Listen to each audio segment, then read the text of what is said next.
આપણે બધા સદગુરુ મહારાજની જય બોલાવો. બોલો સદગુરુ મહારાજનો જય. કેળારામ મહારાજનો જય. સીતારામ બાપુનો જય. પધારેલા રે ગુરુ સંતનો જય. સદગુરુ જયદેવ બાપાનો જય. હમણાં બાપુએ વાત કરી સમજેલાને શું સમજાવવા. આપણે તો બધા સમજેલા બેઠા છીએ, એને શું સમજાવવાના હોય. એ તો ઈશારામાં સમજી જાય, શાનમાં સમજેલા હોય, ઈશાનમાં સમજી જાય કે અવાજ બંધ કરો એટલે શાનમાં સમજી જાય સમજેલા હોય તો. અને જે નથી સમજેલા એને તો કઈ કહેવાય નહીં, એની આગળ બોલવું શું. જે નથી સમજેલા એની આગળ શું બોલવાનું, એને તો કઈ કહેવાય નહીં. સમજેલાને શું કહેવાનું, સમજેલાને શું સમજાવવું. વીરા મારા સમજેલાને શું સમજાવવું. તો આજનો પાવન પ્રસંગ છે સદગુરુની નિર્વાણ તિથિ. કેલારામ બાપુની નિર્વાણ તિથિ સંતોની ઉજવાય. બાકી જગતના તો 12મા 13મા અને 20ના હોય. આવી જે નિર્વાણ તિથિ ઉજવે છે સીતારામ બાપુ એમના સદગુરુની, તો એમને લાખ લાખ વંદન છે કે જે આ સદગુરુનો મહિમા ટકાઈને રાખ્યો છે. આટલા બધા સંતોને સગા વાલાને બોલાવીને ભોજન ભજન સત્સંગ સંતોની સેવા જે સીતારામ બાપુએ પછી એમના ધર્મપત્નીએ જે કરી, ધન્યવાદ છે એમને, લાખ લાખ વંદન છે. તો મુખ્ય હેતુ શું આ બધું કરવાનો? ખાલી ભજન ગાવો એનાથી આપણું કલ્યાણ નથી. ભજનમાં બેહવાથી આપણું કલ્યાણ નથી. ઘણા માણસો આપણે જો આટલા બધા વર્ષોથી ભજનમાં બેહતા હોય તો ભજન આપણામાં બેહે ક્યારે? જો ભજન આપણામાં બેહે તો પછી કઈ કહેવું પડે નહીં, શાનમાં સમજી જાય. તો ભજન અને સત્સંગ કયો રસ્તો બતાવે છે? ખાલી રાગ તાલ ઉપર લડવું એને ભજન નથી કહેવાતું. આપણા સમાજની અંદર ઉન્નતિ ક્રાંતિ જ્યાં સુધી ના આવે ત્યાં સુધી ભજનનો ઉગાવો થયો નથી. દરેક સંતોના ભજનો આપણા સમાજને ક્રાંતિ તરફ વાળે છે, ઉન્નતિ તરફ વાળે છે, પ્રગતિ તરફ વાળે છે. તો આપણામાંથી ઘણા બધા અવગુણો છે એ ખાલી છોડવાના છે, બીજું કાંઈ કરવાનું નથી. તમારા વાલા સંતો થોડો સાથ આપજો. ખાલી અવગુણો છોડવાના છે ભક્તિમાં, બીજું કાંઈ કરવાનું આવતું નથી. નથી લુગડા રંગવા, નથી બાવો બનવું, નથી ઢીલા ઢબકા કરવા. ખાલી આ મનની અંદર જે આવરણો છે ને એ છોડવાના છે. તો આવો મહિમા છે સંતોનો, ભક્તિનો. ભક્તિ એ લોકોને શેમાં સમજી લીધી છે? ખાલી ભજન ગાવામાં અને મંદિરે જવામાં, ટોકરીઓ પકડાવવામાં, ધૂમ ધુમાડા કરવામાં. આને ભક્તિ નથી કહેવાતી. ઘણા તો નકર રામાપીરના પાઠમાં વળી ગયા એને ભક્તિ કહે છે. એ ભક્તિ નથી. ભક્તિ કરો હે અરજી આ અગમ ભેદને જાણો. અગમ કે જ્યાં આપણી મન બુદ્ધિ પહોંચી નથી એકતી. આ 5 તત્વની કાયા કયા ભગવાને ઘડી, એ ભગવાનને તમે ઓળખો. હવે એની તો ખબર નથી. ધર્મગુરુએ ખોટા પકડાઈ દીધા, એ પકડી લીધા છે. ધર્મગુરુએ ખોટા ભગવાન આપણાને પકડાઈ દીધા, એ આપણે પકડી લીધા. ખોટી માતાજી પકડાઈ, એ પકડી લીધી. તો સદગુરુ છે એ હંમેશા સાચું જ બોલે છે. તો ખાલી અવગુણો છોડવાના છે. કેવા અવગુણો આપણામાં પડ્યા છે કે અવગુણ છોડાવે આપણા સત્સંગ કરીએ રે અવગુણ છોડાવે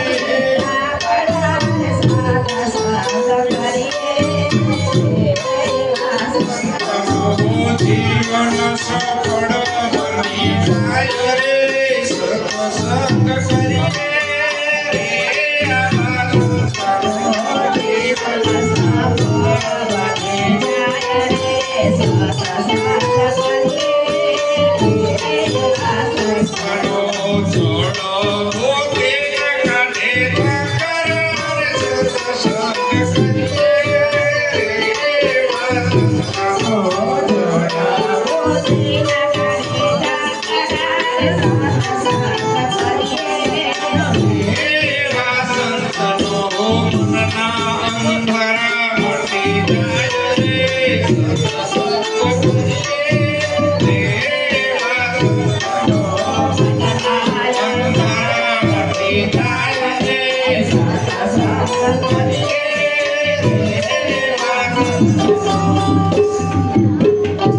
કેવા સંતનો જડ બુદ્ધિના કાંઠે ઝાંખરા સત્સંગ કરીએ આવા સંતનો સંત કઈ લઠ્ઠા પકડાવે નહીં છોડાવે સંત છોડાવે છે અને ધર્મગુરુ પકડાવે સદગુરુ છોડાવે જડ બુદ્ધિ એને કહેવાય જે પોતાને નથી ઓળખતો અને સામેલાને નથી ઓળખતો આ જડ બુદ્ધિ છઠ્ઠી મોકી તારથી પડી છે મોટું બધું ખેતર હતું ખેતરની અંદર સીતારામ બાપુનું ખેતર સીતારામ બાપુએ ઘઉં વાયેલા એટલે સીતારામ બાપુને ખબર કે સાડિયા ઊભા કરવા પડશે સાડિયા ઊભા કરવા પડશે ખેતરમાં શું કામ ખેતરની રખેવાળી કરવા અને ખેતર ભેળાઈ જશે સીતારામ બાપુએ સાડિયું ઊભું કર્યું બંદૂકો જેવા ધોકા હાથમાં દીધા અને માટલાના ટોપા પહેરાઈ માથું બનાવ્યું કારા લુગડા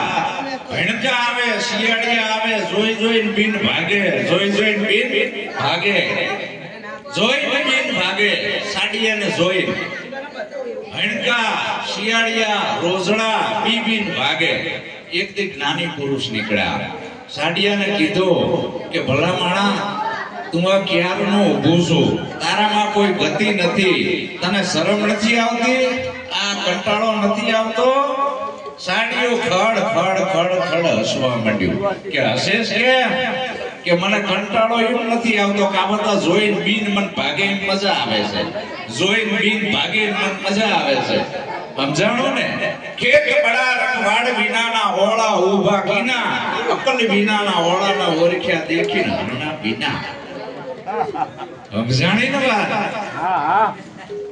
કોઈ જબરી જટાયું વધારી કોઈ આળબંધ બાંધ્યા કોઈ રાખ્યા છોડી કોઈ લુગડા કાઢી નાખ્યા આપણે જોવી છે જોઈ બિન ભાગવી છે બાપુ કઈ ખરાબ આપી દેશે એ બોલાય નહીં બાપુ આમ જોઈ બિન ભાગે મજા આવે છે જોઈ બિન ભાગે મજા આવે છે આ ઓળા છે એ તમારું કલ્યાણ નહીં કરે સમજાણી ને વાત આ જડ બુદ્ધિ પડી છે આ પ્લાસ્ટિક ના ઉંદરડા નાખો બિલાડી થપાટ નહીં મારે એને ખબર છે ખોટું છે પ્લાસ્ટિક ના ફૂલ ઉપર ભંગરો નહીં બે આવા આસા ફૂલ ઉપર બે ખબર છે ખોટું છે અને આપણે જ્યાં પથ્થર ભાર્યો નથી કે નમ્યા નથી જ્યાં પથ્થર ભાર્યો નથી કે નમ્યા નથી આ મંદિર બનાવવું છે આવું નક્કી કોને કર્યું આપણે પાયા કેને ખોદ્યા આપણે પછી પથ્થરમાંથી મૂર્તિ કેને ઘડી આપણે પધરાઈ કેને થાળ કેને ધરાયો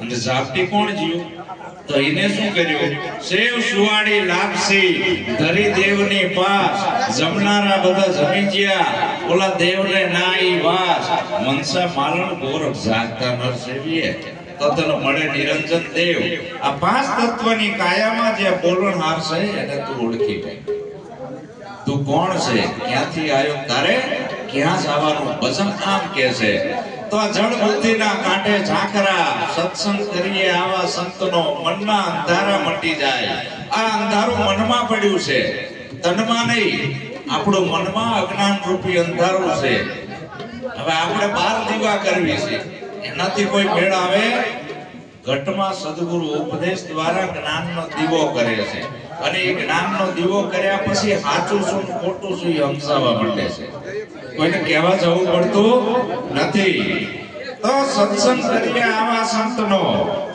પછી સંત બીજું શું કરે છે ભુવાને ભોપણની કાઢે ભ્રમણ સત્સંગ કરીએ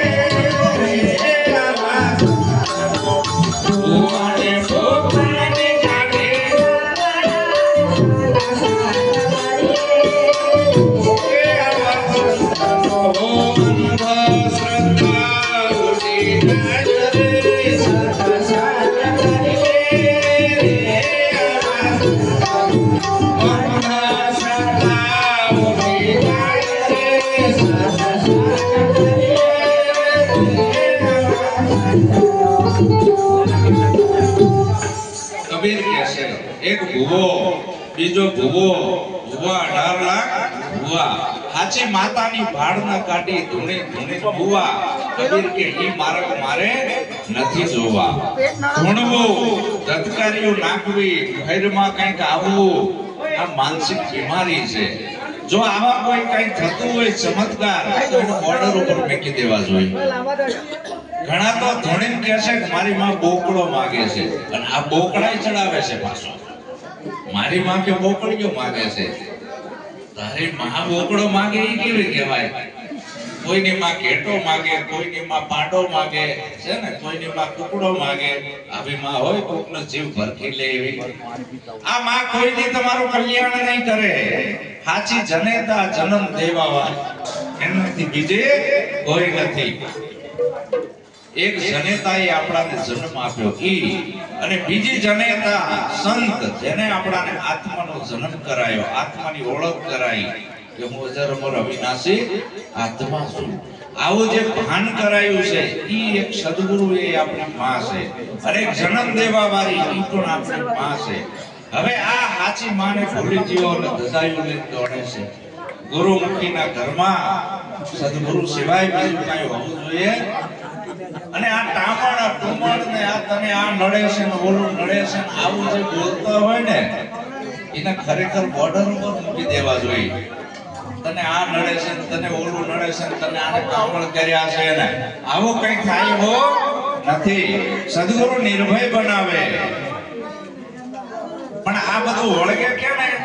જેના પૂર્વેના પાપ જાગે દાડી એના ઘરમાં ડાકલા વાગે. દવાના કારણે તાણા જોવે વાસણ વધાવા માગે. ભુવા પાખંડી ભેડા થાય લાગ જોવે લાકડા ભાગે. આ અંધશ્રદ્ધા, આ કચરો છે. આ કચરો સદગુરુ કઢાવે છે. બીજું કાઈ કરવાનું નથી. ભક્તિમાં વાલા આ કચરો કાઢવો છે આપણે. અને આ કચરો ભજન ગાવાથી નહીં જાય, આરતી બોલવાથી નહીં જાય, ધૂપ ધુમાડા કરવાથી નહીં જાય. જાગૃત પુરુષના સત્સંગ દ્વારા આ કચરો આપણા મટવાથી જશે. પછી સદગુરુ બીજો મોટો ફાયદો કયો કરે છે કે નાતો મટાડે નાત જાગનો સાત સંગ કરીએ વાસનો. નાતો મટાડે નાત જાગનો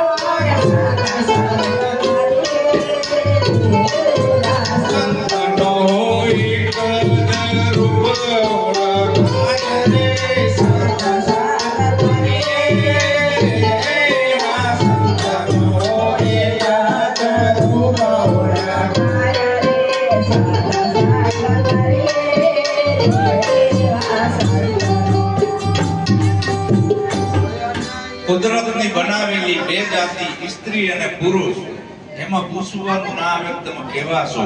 હવે બેયની અંદર જે પાવર બોલી રહ્યો છે એ સ્ત્રી નથી, પુરુષે નથી. એ અજરમર અવિનાશી આત્મા છે.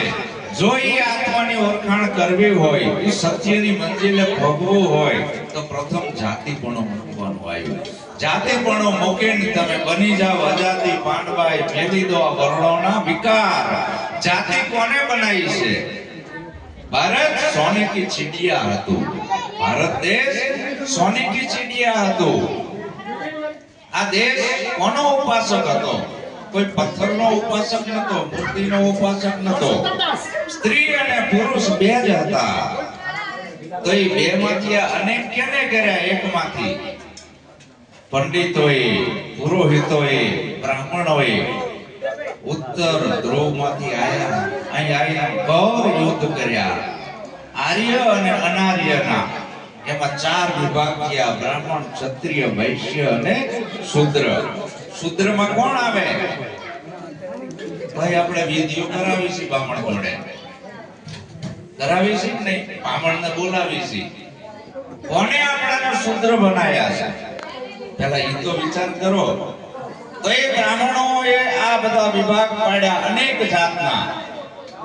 સમજાય છે ને આ વાત? 18 ભાગમાં વહેંચી દીધા અને આપણાને શૂદ્ર બનાયા. અને હાર ભાગ એમને લીધો. એ કે અમે જગતના ગુરુ, અમે કેવી એમ બધાએ કરવાનો. જો આપણી નાતના કોઈ ગુરુ થાય તેને સજા કરવામાં આવતી. વેદ સાંભળી જાય કાનમાં શીશા રેડવામાં આવતા. એના પગલામાં આપનું પગડું પડે તો સજા કરવામાં આવતી. બસ જાઓ મરેલા ઢોર રેડો. સજા સમજાય છે ને? તોય આપણે હજી પકડીને બેઠા છે. આપણા સંતો કહે છે આ બધું છોડો, અને એને એવી મનુસ્મૃતિમાં લખ્યું છે કે ક્ષત્રિયો સાધીમાંથી પેદા થયા, ભુજાઓમાંથી, હા, બ્રાહ્મણો મુખમાંથી પેદા થયા, આવું કે લખેલું છે. મોઢામાં છોકરા પેદા થાય, ભુજાઓમાં થાય, સમજ્યા? વૈશ્ય કે પેટમાંથી થયા, અને શૂદ્રો બધા પગમાંથી પેદા થયા, અહીં ડિલિવરી થાય. આવા તો ગપ્પા માર્યા છે, તોય આપણે પકડી રાખવી છે. ગોરભા ગોરભા ગોરભા મૂકો આ બધું. સાચો ધર્મ સ્વધર્મ, જે કોઈ માણસોની બનાવેલી સંપ્રદાય કે વાડો નથી, એનું નામ છે સ્વધર્મ. અને આપણો દેશ આખો પ્રકૃતિનો પૂજક હતો. પ્રકૃતિ એને કહેવાય કે જે કોઈની બનાવેલ નથી. પૃથ્વી કેને બનાવી? રામે કલ્લાએ? જવાબ નહીં મળે. બધાને માનવી પડે ને. જે બધાને ફરજિયાત લાગુ પડતો હોય એ ધર્મ સાચો. પૃથ્વી બધાને માનવી પડે કે નહીં? ઓલા હિન્દુ કેમ નહીં માનવી? તો હાલે જાતી. પાણી કેને બનાવ્યું? રામે કલ્લાએ? નથી ખબર. જો રામે બનાવ્યું હોય તો ઓલા મુસલમાન કે અમે નહીં માનવી, મરી જાય કે નહીં? આખા વિશ્વને માનવું પડે, પાણીને સ્વીકાર કરવો પડે. પૃથ્વી, પવન કેને બનાવ્યો? તમારી જોડે લિસ્ટ હોય તો લાવો, ક્યાં ભગવાને બનાવ્યો? બધાને ફરજિયાત માનવો પડે. આપણા જીવાડે છે, આપણા દુનિયાનો કોઈ ભગવાન જીવાડતો નથી. એક ભગવાનની જરૂર નથી. આ પ્રાણવાયુથી આપણે આ જીવીએ છીએ. આપણાને સગાઈ આ શ્વાસની છે. આપણે બેઠા છીએ 4 હાથ 10 હાથ વાળાને માનીને કે એની સગાઈ છે. એની નહીં, આ શ્વાસની. આ શ્વાસ તારો ક્યાંથી આવે, પાછો ક્યાં જાય છે, આ તું નક્કી કરી લે. જો આ દોરી તૂટી જાય પછી નક્કી થશે કહા સે આયા, એટલે કે તારો શ્વાસ ક્યાંથી આવે છે. કહા જાયેગા, એટલે કે તારો શ્વાસ ક્યાં જાય છે. ખોજ કરો અગલે ઘર કી. સદગુરુ મળે તો આની શાન સમજાવે, ભૂલી જાય અગમ ઘડકી. આ નક્કી કરાવે અને સદગુરુ કીધા. સદગુરુ કઈ મંત્ર ના આપે, કંઠિયું ના બાંધે, કાનમાં ફૂંક ના મારે, કોઈ વિધિ નહીં બતાવે, ડાયરેક્ટ કનેક્શન. કોયડા જુદા, દોયડા જુદા, બલ્બ જુદા, પાવર એક જ હોય ને. જે તમારા ઘરમાં પાવર છે એ મારા ઘરમાં છે ને. જે હેલોજનમાં છે એ ઓલી લાઈટમાં છે ને. તો એમાં ડીમ છે ને આમાં વધારે કેમ છે? પાવર તો એક છે, આમાં ડાયરેક્ટ કનેક્શન છે ને. એમાં ગળાતો આવે છે, રોકાતો. એમ આપણા ઉપર ટ્રાન્સમીટર લાગી ગયા છે 18 જાતના. એટલે પાવર ગળાતો આવે છે, રોકાતો આવે છે, ટમકડી થાય છે નાની. અને ડાયરેક્ટ પાવર મહાવીર, બુદ્ધ, કબીર, નિરાંતના ડાયરેક્ટ પાવર થયા. લફરા બધા વચ્ચેથી ગુરુએ કાઢી નાખ્યા. એટલે ગુરુની જરૂર છે. આપણા ગુરુનો મોટો મહિમા પ્રેમેથી કાર્ય સુધારો. કહે રવિ રામ ગુરુ ભાણ પ્રતાપે ઈ બોલે છે 52 બારો છે. 52 માં કોઈ દી ના આવે. એની ઓળખ આપણા સદગુરુએ કરાઈ. ન્યા આપણી સુરતાનું કનેક્શન જોડે સદગુરુ, અને ન્યા કનેક્શન જોડે કઈ રીતે? ડાયરેક્ટ કનેક્શન કરે છે. કેવું કનેક્શન? જેમ એકવાર તમે મને જોઈ લો તો બીજી વાર જોવો પડે. નક્કી થઈ ગયું કાજ અશ્વિન બાબા, નક્કી થઈ ગયું ને પછી મને જોવા માટે કોઈ ક્રિયા રહેતી નથી. એમ નક્કી કરાવે છે. તો આ વચ્ચેથી આ જે કન્યા આ જે હાથ અને જાતના આ બધા જે કચરા છે એ કાઢવાના આયા. હમણાં એક નિરાંતવાળો મને ભેગો થયો, બાપુ મને સાજર આલશો તમે? હોય કીધું આવતો ને મારી પાસે કે હું નિરાંતમાં સમજેલો છું. કીધું એમ મારે અહીંયા ભજનમાં આવજે પહેલા તું કીધું તું નિરાંત વાળો હોય. પછી આ પત્રિકા મોકલી ને ફફડી ગયો કે બાપુ અમારું કામ નહીં, આપણે નાત બારા કાઢ મૂકે. સાનો માનો જતો રે, તું ખોટો ને તારો ગુરુ ખોટો. આવી ચાદર લેવાથી સંત અને ગુરુ થોડો દવાય છે. દશા આવે છે ભીતરમાં, દશા આવે છે. આવો કોક જાગૃત સદગુરુ મળે બધું કાઢી નાખે છે. જા દેખું યા છાયા તેરી વહી મેરા મેરી નજરોं में आया. ભજનમાં આવતાય ભોંઠા પડે છે કે અમે નિરાત વાળા, ભજનમાં આવતાય તો ખાવા તો શીખવે હે અને કે અમે ગુરુ ગુરુ અને સંતની દશા ભીતરમાંથી આવે છે, બનાતો નથી. અને ક્યારે આવે તો જાગૃત સદગુરુ સાનિધ્યમાં રહે અને ટપલાના ઘા મારી ટીપે. ગુરુ કુંભાર શિષ્ય કુંભ હે, ઘડી ઘડી કાઢે ખોટ, અંદરથી નાખે હથેળી ઉપરથી તે ટપલાની છોટ. આવો સદગુરુ મળે તો ના તો મટાડે નાત જાતનો, સત્સંગ કરીએ આવા સંતનો. પછી એક જ રોગ ઓળખાય, અહીંયા પંથ હતા એ થઈ ગયા પૂરા. જીવન બાબા કે નવદાય નામ મિટાયો, દશમ દિશા આવી દિલ ભીતર એકમાં અને સમાયો. સદગુરુ મળ્યા સેજમાં સતનો શબ્દ સુનાયો, 84 નો રાસ ઉગાવી એક અખંડ ધામ ઓળખાયો. અહીંયા આપણી સુરતાનું કનેક્શન જોડે એ સદગુરુ. સીતારામ બાપુજી આખું બોલે છે, મારે આખું જ બોલવા જોઈએ છે.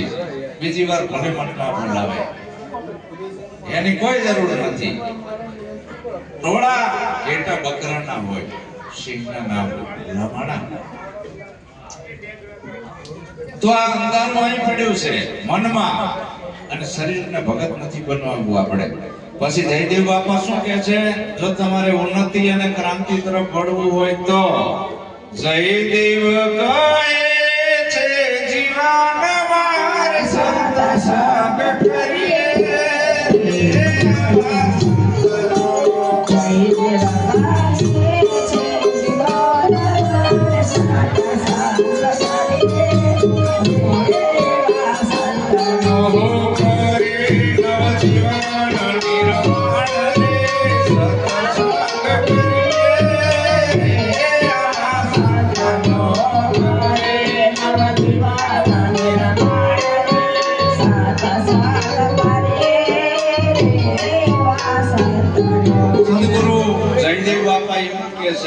કે આવા સદગુરુ મળે તો આપણું જીવન ધોરણ ઊંચું લઈ જાય, કરે નવ જીવન નિર્માણ.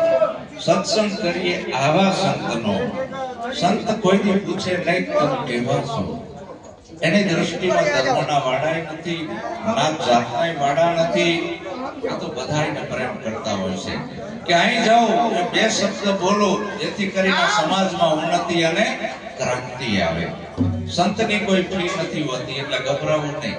કલાકાર કદાચ ફી લે, કારણ કે એને તો આખી રાત ગાવાનું હોય, એના ઉપર એનો ધંધો હોય, પણ સંતની ફી નથી. એ તમે જ્યારે બોલાવો ત્યારે આવે. જંગમ તીરથ છે, તો આ જ્ઞાન ગંગામાં નહીં લો તો તમારું કલ્યાણ છે.